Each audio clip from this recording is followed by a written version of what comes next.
We're here at MVP with Brad and Chad Richardson. We have 15 pages of user-submitted questions, and they're going to try to answer them for you today. First one is from Daniel Herrera. What is your disk flight testing process? Yeah, disk flight testing, a lot of it comes actually before even throwing it. A lot of it's just looking at the disk itself, checking the parameters, make sure it's all right with where we want it to be in terms of measurements. We check a lot of things like parting line, dome, rim depth, things like that, make sure it all looks good. And then from there, it comes from our background of throwing disks. We've been playing for 11 years now, and so we'll do a lot of internal testing ourselves between Brad and I, and then sometimes their feedback, and we'll have other people throw them to kind of gauge with different power levels, and kind of looking at it that way. Great. Next one is from Nathan. It's got to be difficult perfecting the design. What goes into creating a new mold? And what's the average time to go from idea to production to distribution? It takes a long time from concept to execution.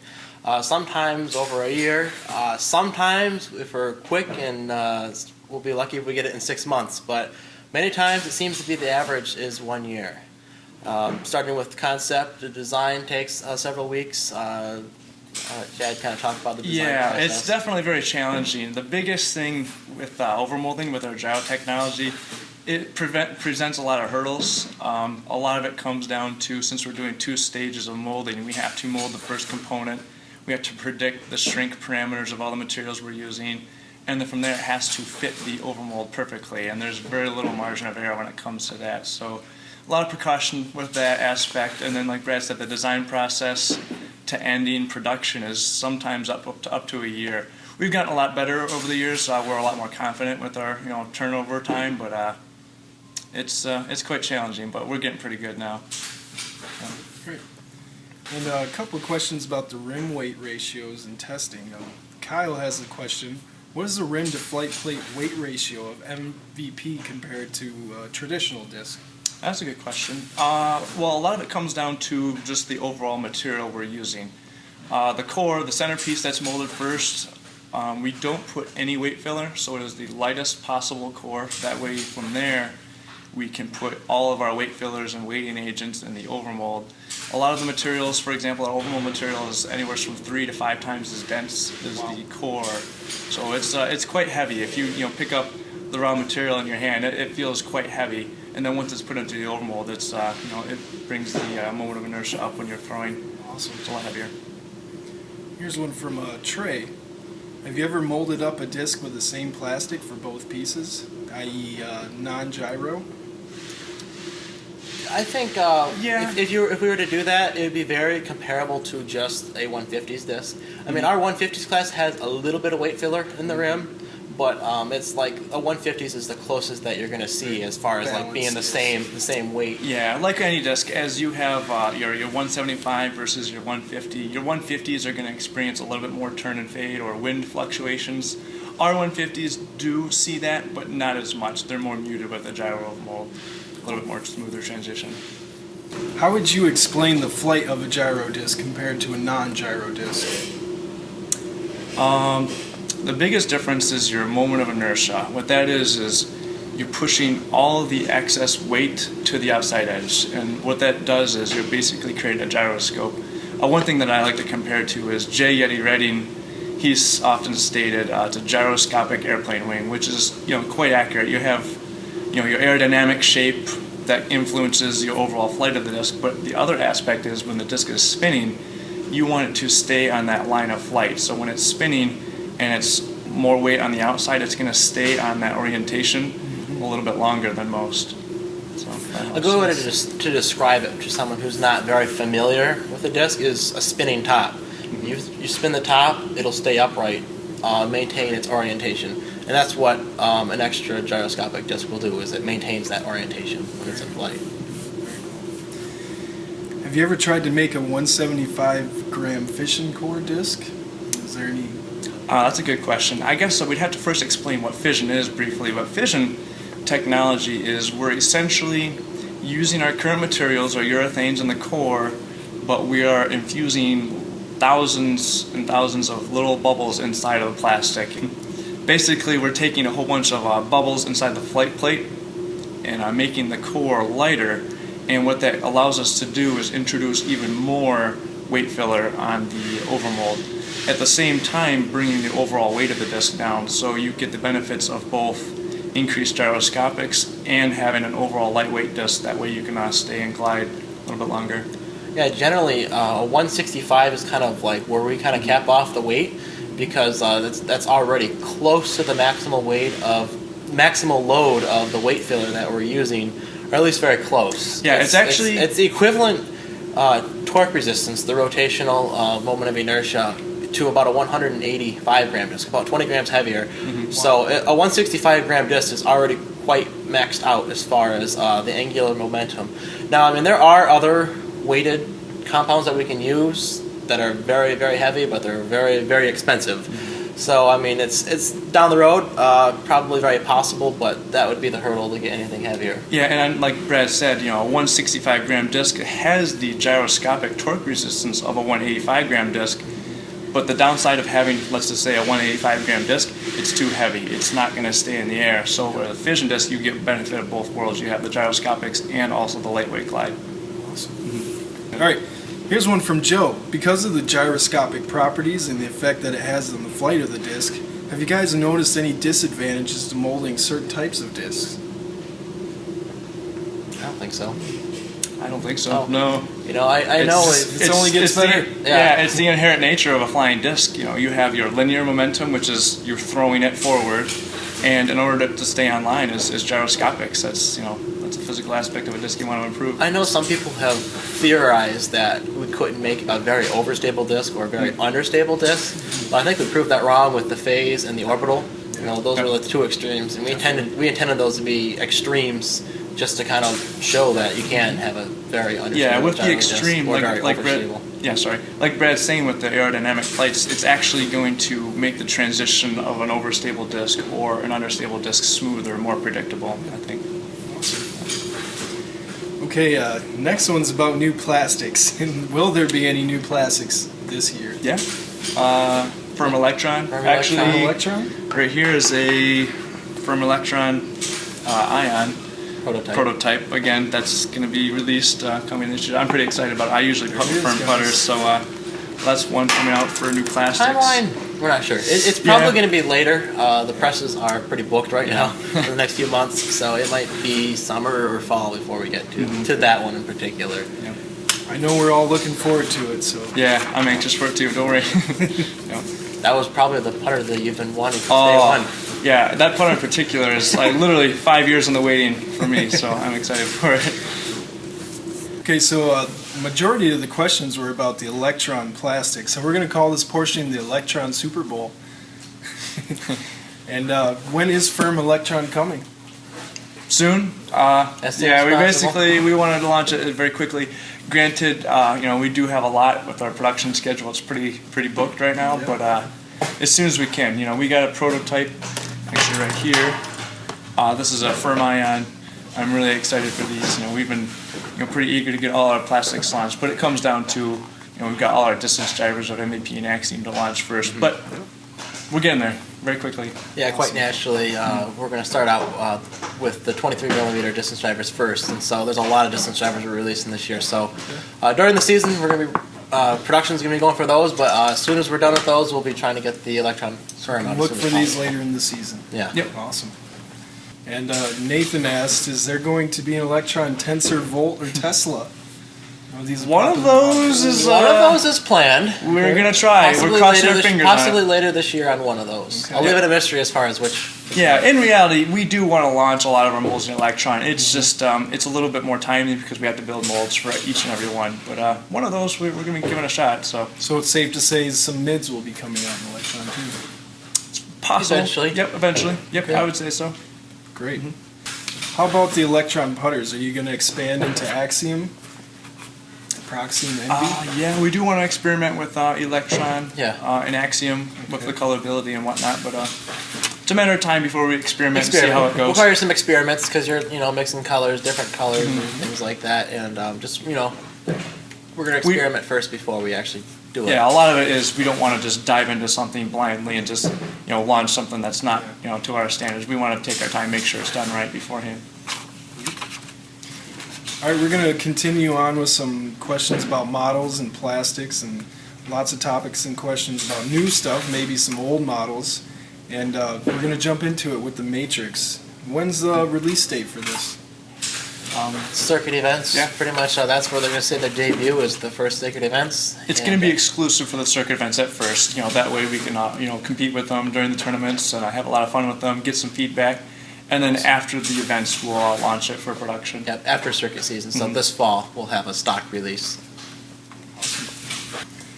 And when are we going to see the big distance drivers, the high class? Yeah, we are. We're launching this season the 23 millimeters. Actually, this is a prototype. This is the Energy here. We're pretty excited for them. We're very pleased with them. 23 millimeter wing speed. You can see there's a little bit more dome. I don't know if the camera can pick that up or not, but they've got a little bit more dome, wider wing, faster speed than some of our existing ones. So we're pretty excited for this.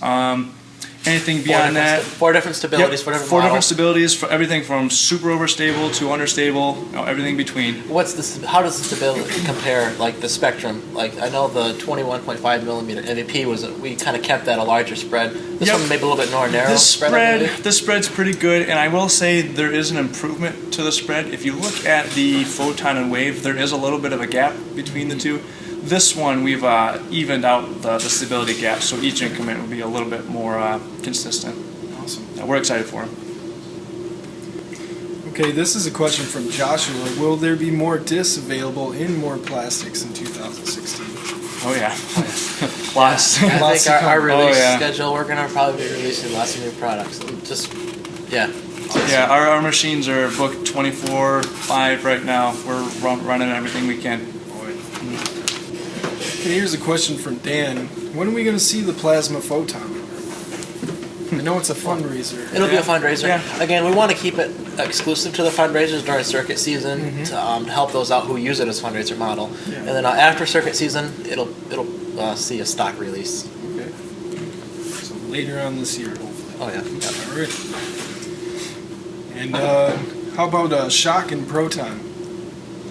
One of your oldest discs.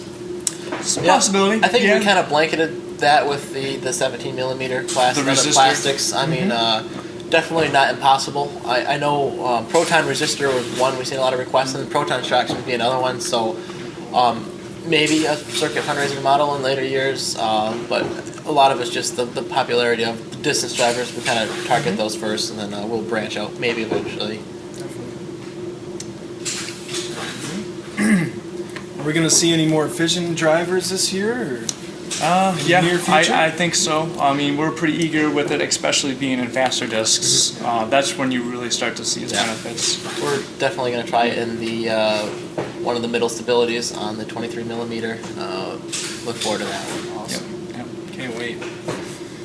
And how about plasma everything? Plasma lens, plasma. That plastic's becoming very popular. We definitely want to get it to as many models as possible. It's just a matter of targeting the popular ones first and then filling it out from there. Yep. Cool. Okay, here's some questions about overstable putters, groove tops, different technology for putters. And here's a question from Dakota. Is there any plan for a true overstable putter? Yeah, eventually, for sure. I mean, it's definitely a need that we need to fill, and we've targeted a lot of the middle stabilities with our putters, as that's predominantly the most popular. But of course, there's a hole to fill, so we will do it. Awesome. And what about a groove top putter? Do you have any plans for that? Not any immediate specifics, but it's not to rule it out either. I think down the road it'd be something we can experiment with. Yeah. Okay. And how about a super class disc, like the lids you see? Yeah, that's a big one that we get asked a lot. I personally love lids. I definitely see it's something we're going to want to try into. They're fun warehouse throwers. They're fun warehouse throwers. We got our tunnel right here to practice on. That'd be a lot of fun here. Very cool. And let's see. Are you going to overmold the Arobi Epic? Why not? No. I don't know. When? Right. Like an overmolded T-bird. Right. That would be a little challenging, but I won't rule it out. Okay. Yeah. So it's possible. I guess we're going to talk some more about electron here. We got a question from Ronnie. Is the electron plastic transferred to Axiom discs as well as fission? Fission and electron and Axiom. I don't see why not. Eventually, I think so. Both of those have been very popular. I mean, right now, we changed over plasma into Axiom, and that's been a huge hit so far. And I think eventually we will. Very cool. Can we please have firm electron proxies? Yeah, I agree. I would like that. It's just a matter of when we can get to them. I mean, we target a lot of the popular models, and proxy is one of them, so it's a possibility. Okay, let's talk about the new Axiom drivers. Here's a question from Sal. When will you release the high-speed driver molds in Axiom class? Very soon. Soon? Yeah. Very soon. You're gonna see the 21.5 millimeter Axiom the next month or two. Yeah. And we have 3 of those projected for this season, and we're pretty excited for them because those 3 in particular, they're going to mesh well with the MVP versions, where these ones fill the stability gaps in between those quite nicely, I think. Okay, awesome. How about glow Axiom? Is there any plans for that? Not impossible. I mean, not any immediate plans, I admit, but there's a possibility for sure. I think it'd be something we can experiment with. For Axiom Eclipse, what we would have to consider is the factor of the colored rims. Because when you add colorant to the rim of a disc where like the glowing agent is, it might mask the glow ability a little bit, the luminosity of the glow.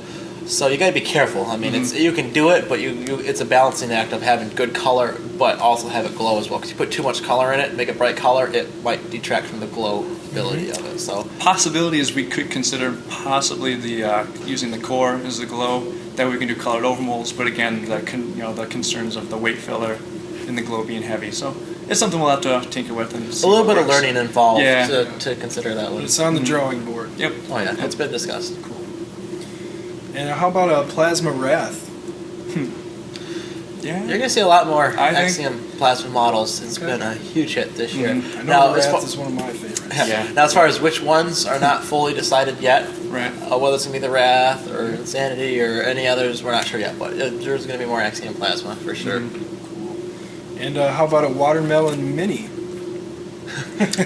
I think so. We haven't planned it. We haven't- No plan, but plans for we'll it. talk with Zach, see what he can do, and we'll maybe make it happen eventually.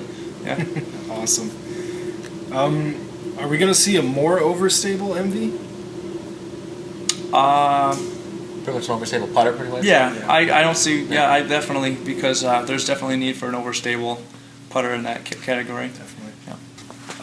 Now we're going to get on to the backpack, the new Voyager backpack, and there's been a lot of response for this, and there's a lot of questions here, and we're going to talk about that, and we'll give you a walkthrough and show you what it's all about. Yep, so this is our prototype backpack. This is our first introduction to our backpack series. Medium size, this is kind of a quick rundown. We want to show some of the features of it. Right now, main capacity is around 18, mix of putters and drivers. Upper compartment for storage, 2 side zippered pockets. We have room for stool, umbrella. Also optional is a drink holder. We got 2 main drink holders. One's a little bit bigger, optional one here. Large one and small one again. Mini pocket, pencil pocket. The inside you have a scorecard holder. One thing that we want to talk about we're pretty happy with is the stability of the bag. That's been something backpacks have been kind of suffering in. But right here, these are just custom prototype 3D printed ones. The production will be black. They look a little funny right now. But what these are, they protect the corners from wear and tear. And stability, it gives it the largest footprint possible. Very, very stable bag. Again, something we're pretty happy with. The stability of this thing's pretty rock solid. But if you want to get up top, we'll kind of show you how the top compartment works. There's 3 ways to use the upper compartment. Right now it's sealed shut, everything's closed. We have our custom MVP zipper pulls here. There's 3 ways. Again, we got a jacket in here for this storage. And we got putter pocket up top, pretty decent capacity. There's 3 ways. First thing is we can tuck this flap up, like so. So you have quick access for your putters, very easily accessible, and quick access for your compartment there. Now, if you don't want this flap as easily accessible, you can alternatively, with this Velcro on the inside of the putter pocket, there's a liner of Velcro, so you can slide that in. And so what that does is it creates a seal between your compartment and your putter pocket. So now you've got your putter pocket, separate from your storage compartment, and then also you can seal it right up when you're done using it. So that's a cool feature that we're impressed with. And with the opening, we're pretty happy with how you can pull the discs out. The gap between is quite nice. It doesn't rub very hard. They come up quite smoothly. What's also key is these corners here are very sharp. That way your outside discs, very easily accessible. You can give it out quite no problem. And then this will seal shut with the Velcro on the bottom to keep it sealed that way. And that's just a quick feature rundown. When we launch them, we'll have more discuss. We'll go over it from there. And is there any plans for more colors, an Axiom bag perhaps, and bright fun colors? Axiom bags, Axiom bags, very possible. Yep. Okay. We haven't decided exactly when, but we will eventually. I mean, our goal is to have a full line of products for all our brands, MVP and Axiom, and future ones. Full product line. Yeah, we're always in developing of new bags, new discs, everything. We're not stopping. Danny has a question. Is there any plans for a disc cart in the future? No immediate plans, but it's been something we've talked about. The popularity of those has grown, and there's definitely a need for it. We can definitely do research into. Awesome. Yeah. All right. Well, we've got this portal sitting here, and can you talk to us about this thing? Oh, we're really excited. Yeah, for this we're one. pretty eager with this. We spent a lot of time, perfecting every aspect of it. This basket, we didn't cut any corners on. We went with the Top best of the on line everything. on everything. Hot dip galvanized everything, powder coat and galvanized top, and probably the most nice feature on this is the chains, stainless steel, 30 strands of chains, 3 rows. It's the first on the market featuring everything like that. And by far the best performing basket out there. We have 3 full rows of chains because a lot of the baskets out there kind of skimp on the middle and inner rows. They don't fully cover the whole radius, and you get a lot of pull bounces in the weak areas. This one does not have any weak areas at all with it having 30 chains. Every segment is radially symmetric, so no matter what angle you're attacking from, it's going to do its job. Another note on this basket, with it being as high quality as it is, and the feature rich with the stainless chains and three rows, our pricing is going to be, I believe, the best on the market. Yeah, we're going to be very aggressive. The main thing is we see this as an opportunity to grow the sport. We want more courses in development. We want to see these going in the ground, growing disc golf. More courses, the better for everyone. So we've been very aggressive and trying to help out our parts. So if you know anyone that's looking for baskets to install courses, have them contact us. I think you're going to be really pleased with the Black Hole Portal. It's by far the best performing. We've gotten a lot of a lot of engagement. A lot of questions. People are very eager to get these in the ground already. So. As soon as we get them in, we're going to be getting them in courses. I know I've tested it, and it makes me feel like a better putter because, seriously, they do not bounce out, ever. Never. Tim Stevenson asks, can I please have the mini black hole for Easter? We got right here, yep. Sorry we don't have it released for Easter, but it is in production, and it will be available this summer. It's here now. We're very happy with it. It's pretty sweet. Double chain there, it's awesome. And again, very competitive pricing. Yeah, very competitive. We're eager for it. Very cool. And how about future course products? Rory asked, does MVP have any more plans for innovative products for the course? Obviously the portal basket is our first, innovation. First eager thing to get into. T signs are again something we're thinking about. Professional T signs. We are looking T-pads. Yep. We've been thinking about that. We're kind of looking into it to see what materials are out there, what kind of technologies are out there. So we're going to expand upon baskets for courses we're a disc golf distributor, and our goal is to just have as many options as we can. And so, we want quality products, for quality courses. That's, the basis of growing disc golf is good quality courses. Very cool. Okay, now we're going to have a few questions about the circuits and different events that you guys plan on being able to let players host. And Josh asked, any chance of ever having an annual Axiom tournament like the MVP circuit? We've been talking about other tournaments, aside from the circuits, more particularly a winter series we're considering. Mm-hmm. Yeah, we're a couple of them actually. Cool. At least the winter series circuit, and possibly another one or two. Yeah, basically with the overwhelming success and demand for circuit events, I don't see why we can't diversify and offer more, different structured tournaments and whatnot. Okay. And as far as the models for the circuit goes, will you be offering a more stable driver for the circuit?